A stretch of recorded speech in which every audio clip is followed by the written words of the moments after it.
close enough. Welcome back, Nightbitch. Actually, I don't know why I said that. You're not welcome. Won't be nothing but big old hearts dancing in our eyes. The only thing I needed to know about this, and I feel like the only thing that a lot of people are going to need to know, so I'm putting it right at the top of the video, is whether the words fever dream apply to this film, okay? I'm a big fan of a lot of types of films, very artsy films, not a problem generally for me. However, if it enters the realm where we begin to think, oh god, this film's just a fever dream, you start to lose me and all of my interest almost every time. So, do the words fever dream apply to this film?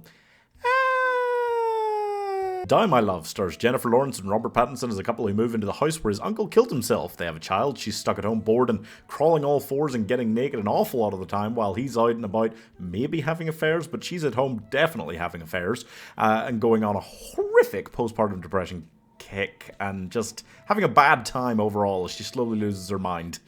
By the way, all the people we ever see are his friends, his family. They go to events, it's all his friends. She doesn't really know people that well.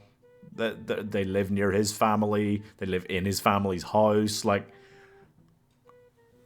I just feel like maybe not all of her problems here, but like some of them would be dealt with a little bit better if she had like a friend to go have a glass of wine with, like have a girls' night out. Like, where are all your friends slash family slash anyone you know, girl? What happened? It's made to make you uncomfortable. Some films are like that, and I don't personally love the idea in general. You know, I want to enjoy a film no matter what genre, no matter what it's doing. And some films, because of the subject material, you can't really. But this is a film that is dealing with very real topics in a very surreal manner. And it also has characters that I believe just for anybody should be or are really hard to relate to, and there's a lot of things about this that I get what it's trying to say. You know, she is this primal animal, this exotic beast that is trapped within domestic bliss. You know, she's stuck being the stay-at-home parent, and that's a difficult situation to be in. But something about it just didn't connect for me, the way that they went about it. Personally, I feel like anyone going through a troubling time mentally is hard to bring to the big screen. It just is. There's so many challenges in how do you represent what's going on inside a person's mind so that what they're doing doesn't just look like an insane series of actions. You know, as they begin to like go nuts or whatever, like really lose it, so that it doesn't just look entirely random and to a watching audience. Because if you're reading a book about the same topic, you get to be inside their mind and understand a little bit more of what's going on. This one, it doesn't seem particularly interested in letting you know her thought process. And I think that's a hard part of... I don't feel like you can really relate to this character. I don't really like either of the main characters at all. It's tricky. The big part of what's going on here is for it to be jarring and discomforting the entire time. And I'm not a big fan of that kind of film, you know? Same thing as like excessively cringe comedy. I'm just not a fan of it. I just think when discomfort is a whole piece of the art, it's just, yeah, sometimes that's used well to make a point, but this one, I don't feel like it's trying to make a point. I don't know what the point is. You know, I get what the themes are, what they're doing with it. I get the idea behind it and the real issue that is back there, but I feel like we've had better pieces of art that actually address what to do about this problem, and this one just doesn't. This one's just feminine rage screaming with no point behind it. The pressure with the two leads together is really, it's been fascinating to me, and I expected their chemistry on screen to hit like a ton of bricks after seeing them together so much, and it doesn't really.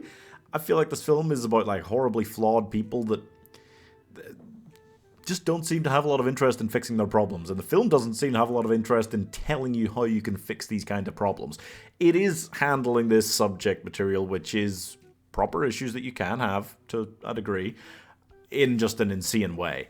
And it's not really, it is kind of meant to be a black comedy, but again, just, yeah. I feel like there are different types of black comedy. There is, oh, this feels like a kind of silly, kooky, dark thing. And there's, like, Shakespearean comedy where it's basically just a tragedy the entire time.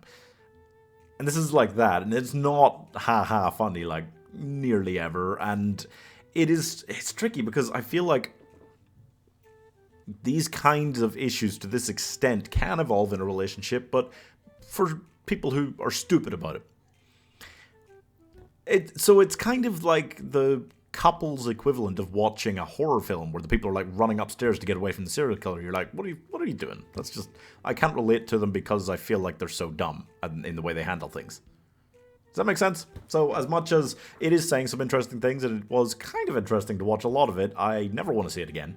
And I did not really like it that much, and I'm a big fan of Jennifer Lawrence, and she was kind of in her element in this role, but also, yeah, just didn't enjoy it so much. So I'm giving, dude, just get her a freaking cat already, 2.5 stars. This is kind of a decent showing of what both women and men do instead of just getting therapy. But you can't just get therapy or like talk to each other properly, or like there are ways around so much of this, and a lot of it is just common sense.